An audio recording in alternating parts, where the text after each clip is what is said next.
Gaming laptops have come an awfully long way in 14 years. This absolute behemoth is the Asus G53J, a chonker of a 2010 gaming laptop. It was a fairly high-end machine, sporting an Intel i7 740QM quad-core CPU with hyperthreading, 8GB of DDR3 RAM, and a dedicated NVIDIA GPU, specifically a GTX 460M with a full 1.5GB of VRAM. That's a formula we're pretty familiar with these days, right? I mean, an i7 and NVIDIA graphics, that's kind of standard now, but in 2010, that was more of a rarity. What wasn't so rare is the thickness.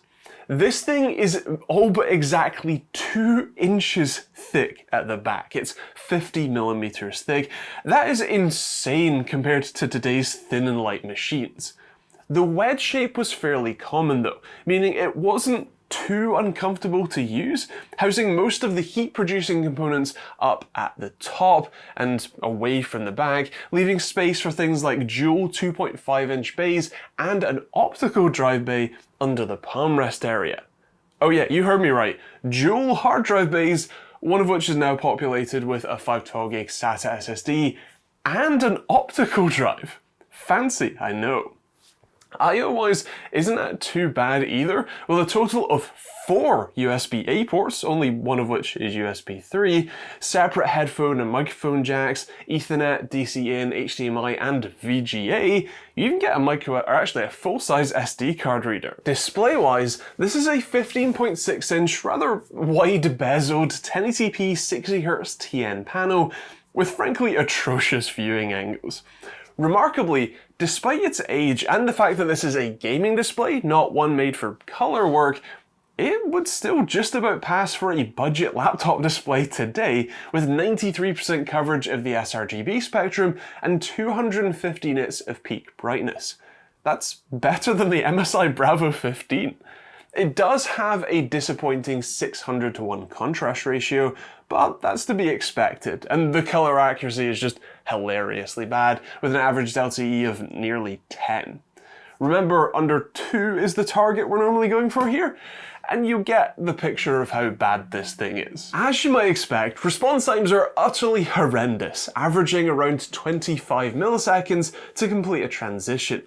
Considering the display is already painfully slow at 60Hz, that's 16.67 milliseconds per frame, 25 milliseconds is pretty naff. Although, it's actually only one ghosted frame at a time. Have a look at the high-speed footage and you'll see that there is only one remaining copy of the last frame on screen at a time. Now, that isn't amazing, but I mean, considering the hardware, the display is actually the least of our worries here. If you were wondering, latency is actually spot on at just shy of 9 milliseconds, with basically no runs taking longer than 1 frame to display. Good job, 2010's Asus. Now, I mentioned that the display is likely the least of our concerns here, and that's for good reason. The gaming experience on this bad boy is lackluster. For some context here, here's some data from a modern Asus laptop running at much higher settings. In Shadow of the Tomb Raider, a game that isn't exactly known for being an incredibly difficult game to run, on the high preset at 1080p, the much newer Strix Scar 16 offers an excellent 182 FPS average, compared to the G53J at just 720p on the low preset, with just 17 FPS average. That's a slideshow. That isn't a playable experience, and that's pretty much the bottom of the barrel for the settings too. More esports titles are a bit more playable. In fact, I played a round of Rainbow Six Siege on the G53J and even managed to get a couple of kills. On bots anyway. The display was painfully slow, but amazingly, even at 720p low settings and 50% render scale, Siege still only offered 48 FPS average compared to over 300 FPS from the Strix Scar 16 at 1080p on medium settings. It is technically playable, but you wouldn't really want to. CS2 is the same story. I gave it a go playing against some bots at 720p on low, and it was technically playable, although it felt considerably less stable than Siege, and outright just not a fun experience. That's backed up by the performance data where, charitably, you could say that it ran slightly faster at 49 FPS average, but practically I would say that it felt worse. That's compared to, again, over 300 FPS at 1080p from the Scar 16 from 2023. If you're wondering if the CPU is any better, in short, no. Cinebench R23 has the quad-core in this, offering less performance all-core than the 13980HX in the strict Scar 16 does from a single thread. Seriously, under 1500 points all-core from the 740QM, and over 2000 points in single-threaded on the 13980HX. Blender is even worse. The BMW scene, which normally is done between like 1 and 2 minutes, took basically 30 minutes, and the Gooseberry scene, which normally takes between 10 and 20 minutes, took 2 hours. This is seriously slow. Now, you certainly can still use this for web browsing and word processing. In fact, the chiclet keyboard is quite nice, and even the absolutely tiny trackpad still works okay.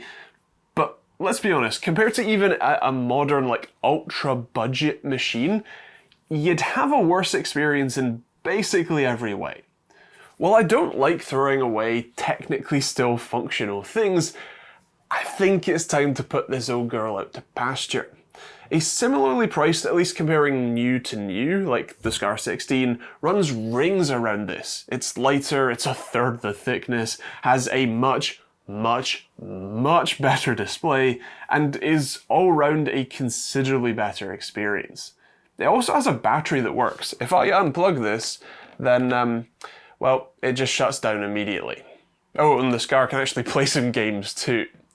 Things have changed a lot in 14 years, and if I'm honest, a lot of it is for the better. Of course, there is a lot more that we could talk about here, but I would love to hear your thoughts in the comments down below. What do you think about this sort of 14-year-old gaming laptop and the changes between, you know, what we saw back in 2010 and what we're seeing now in 2024, and as the video ages, how that ages as well? Let me know in the comments.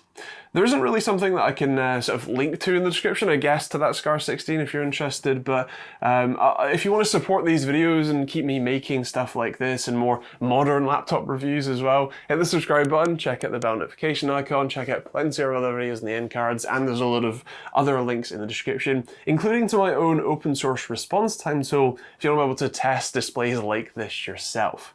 Otherwise, that's kind of it. Thanks for watching, hope you enjoyed this. We'll see you all in the next video.